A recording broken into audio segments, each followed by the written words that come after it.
Well, it's official. I'm loving Wuthering Waves, and this fight is a perfect example of why. So, when you play a lot of normal games, you go to the harder difficulty, what happens? They get more damage, they get more health. That's about it. Not in this game so far. The difference between level 1 and level 2 of this guy, and it goes up to level 6, keep in mind, is he gets new skill set, and he also starts becoming way more aggressive.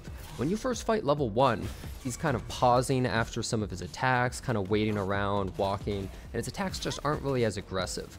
Level 2, completely different beast. He's non-stop attacking. Almost all of his attacks are parryable, but you have to learn the timings of a lot of them, and you have to learn the rhythm and his attack strings, and he gets all these new moves as well. The difference is night and day, and that's what's so interesting. This has been happening for all of these challenge bosses that have been fighting.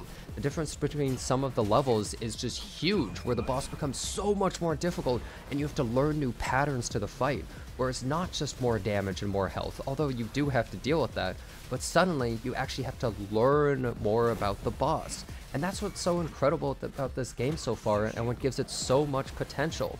So many games, including Genshin, this game is directly derived from it, of course. The hardest thing is something like Abyss, where it's just the same enemies, but they're really insanely tanky and they almost immediately kill you, which there is challenge to that, but it means so much more when you feel like you're actually learning every time you fight these bosses, rather than just, oh, well, I can't do it because I just don't have enough damage and there was nothing I could do. This does happen in this game, of course. I don't have enough damage to fight some of the really high level bosses, even though I'd be in some of their lower levels that are still over leveling me.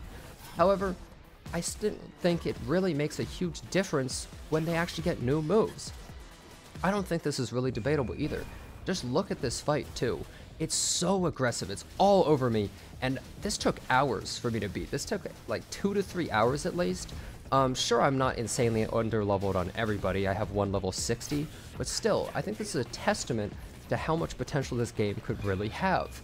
And what's perfect about this is you get to choose the levels, and it's not just forced on you either, so the casual players don't really have to do this stuff until they can over-level it and kind of just beat it up easily, I think.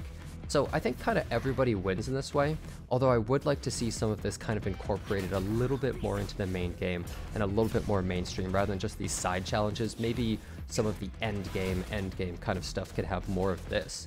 But the fact that there's currently 4 bosses that feel this way, and probably more on the way, is a really, really good sign. And we're only at level 2 on this guy.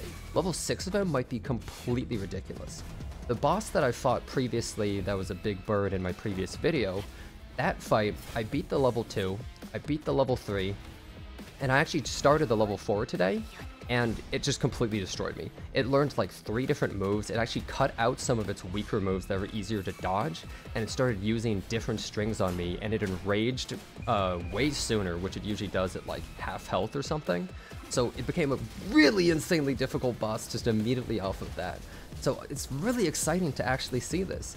And even though that boss and this boss took me so much time, you feel so good after you beat him. It's just such an amazing feeling actually overcoming such a challenge.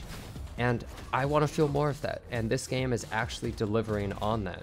This is something that I think a lot of us players have really, really been looking forward to.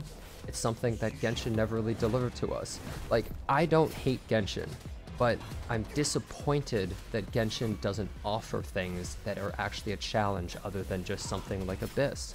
And although this content is timed, you have 5 minutes to kill the boss, I have heard people say something along the lines of, at the higher levels, the boss doesn't actually just end after 5 minutes, but it like enrages and it does more damage or something, maybe even attacks faster. I don't really know.